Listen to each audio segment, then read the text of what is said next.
नमस्ते दोस्तों, स्वागत है आप सभी का मेरे चैनल में। आज आपको राजस्थान के कोटा शहर की खौफनाक कहानी के बारे में बताऊंगा। आप सभी को हमारा ये वीडियो कैसा लगा हमें कमेंट्स में जरूर बताएं।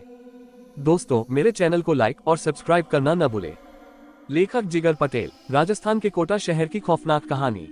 जिंदगी एक पहिए की तरह है जो घूमता रहता है। जहाँ से चीजें शुरू होती है वहाँ पे वापस आके थम जाती है। बिल्कुल उसी राह पर, उसी मोड़ पर हमें फिर छोड़ देती है। क्योंकि जिंदगी का हर पल हमारे कर्म और नियति से जुड़ा हुआ होता है। ये कहानी राजस्थान के कोटा शहर से जुड़ी एक सच्ची घटना से प्रेरित किसी के असफल प्यार और प्रतिशोध की है। सपना, सलोनी और उनके मासूम दोस्तों की दास्तां है जो समय के दुष्ट चक्र में फंस गए और उस मोड़ पर आके थम गए जहां मौत उनका इंतजार कर रही थी। यह एक रियल हॉरर स्टोरी है। चलिए कहानी की शुरुआत करते हैं। राणा साहेब एक बहुत अमीर और आलीशान हवेली का मालिक था। उन्हें अपने से 10 साल छोटी उम्र की लड़की से प्यार हो गया था, लेकिन वो लड़की राणा साहब को अपने प्यार के मायाजाल में फंसा के उनकी जायदाद को छीन लेना चाहती थी। एक बार उस लड़की ने अपने प्रेमी के साथ मिलकर राणा साहब को मार मार कर जिंदा जमीन में गाड़ दिया। राणा साहब चीखे चिल्लाए, लेकिन उस लड़की ने उनकी एक न सुनी। बाद में राणा साहब ने मरते मरते शाप दिया कि मैं किसी को नहीं छोड़ूंगा, हर प्रेमी को मार दूंगा जिस तरह मेरे साथ धोखा हुआ है।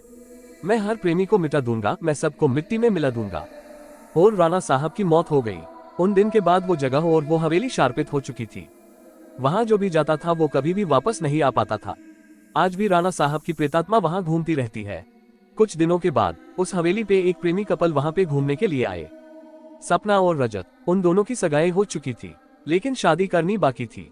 सपना अपने घर में किसी को कुछ बताए बिना रजत के साथ आई थी। सपना और रजत मजाक मस्ती में उस जगह पहुंच गए जहां पे राणा साहब जो जिंदा दफन कर दिया था। अचानक रजत उस जगह पे गिर जाता है और उसका पैर जमीन के नीचे घुसने लगता है।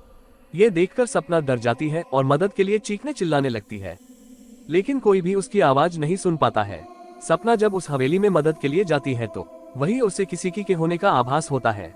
उसी वक्त तुरंत सपना गिर जाती है और कोई उसका पैर पकड़कर उसी जगह पर खींच के ले जाता है जहां राणा साहब और रजत दफन हुए थे। बाद में सपना भी उसी जगह पर दफन हो जाती है। कुछ दिन बाद जब सपना अपने घर नहीं पहुंचती है, तब उसकी बहन सलोनी अपने पति समीर और कुछ मित्रों के साथ उसे ढूंढते ढूंढते उस हवेली पे पहुंच जाते हैं। समीर एक पैरानॉर्मल एक्टिविटी का एक्सपर्ट है। जब वो सब उस हवेली पर पहुंचे तब समीर को पता चल गया कि यहाँ पे किसी बुरी आत्मा का वास है। उसने सबको सूचित कर दिया। उसी रात को उन सभी के साथ कुछ अजीबोगरीब घटनाएं होने लगती है, जैसे कि नल से पानी टपकना, अपने बेडरूम में मिट्टी का आ जाना, रूम की खिड़की अपने आप हिलने लगना, किसी के रोने की और चिल्लाने की आवाज आना। ये सब देखकर वो सभी डर जाते हैं और उनमें से एक भागने की कोशिश करता है, लेकिन राणा साहब की प्रेतात्मा उसे भी जिंदा दफन कर देता है। दूसरे दिन जब उन लोगों को पता चलता है कि उनका एक साथी गायब है, तब वो लोग और भी डर जाते हैं। लेकिन समीर बताता है कि हमें यहाँ से बाहर निकलना है तो हमें उस आत्मा को बुलाना होगा और उनसे पूछना होगा कि वो आखिर चाहत क्या है। डर के मारे सभी लोगों ने समीर की बात मान ली और आत्मा को बुलाने के लिए तैयार हो गई।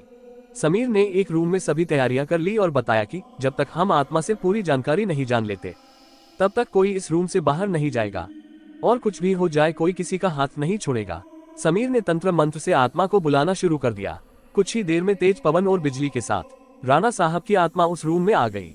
समीर ने उस आत्मा से बात की, आखिर तुम चाहते क्या हो? तो लोगों को क्यों मार रहे हो? कौन हो तुम? राणा साहब की आत्मा ने कहा, निकल जाओ यहाँ से, मैं किसी को भी नहीं छोड़ूंगा, सब मारे जाएंगे। जो भी यहाँ आए गया उन सबको मार दूंगा। इतना कहकर वो आत्मा चली गई। वो लोगों ने बाद में सपना की आत्मा को बुलाया और पूछा आखिर उसके साथ हुआ क्या था। सपना की आत्मा ने उन सभी को सारी हकीकत बात दी और बोली, मुझे राणा साहब ने जमीन के नीचे दफन कर दिया है, प्लीज मुझे यहाँ से निकालो। सलोनी ने अपने बहन सपना से पूछा, राणा साहब की आत्मा को कैसे मारा जाए? सपना ने बताया कि जहाँ राणा साहब ने हम सबको दफनाया है वहाँ पास में माताजी का त्रिशूल है। उस त्रिशूल से राणा साहब की आत्मा को मार जा सकता है और इस महल को उनकी चंगुल से बचाया जा सकता है। इतना कहकर सपना की आत्मा वहां से चली गई। समीर, सलोनी और बाकी दोस्तों लोग तुरंत उस जगह पे गए जहां राणा साहब को दफनाया गया था। राणा साहब की आत्मा ने उन सभी को त्रिशूल के पास जाने के लिए रोका, लेकिन सलोनी किसी तरह उस त्रिशूल के पास पहुंच गई और उसी त्रिशूल से राणा साहब पे वार किया। कुछ ही देर में राणा साहब और उनके साथ वो सभी आत्माओं को मुक्ति मिल गई जिसे राणा साहब ने दफनाया था।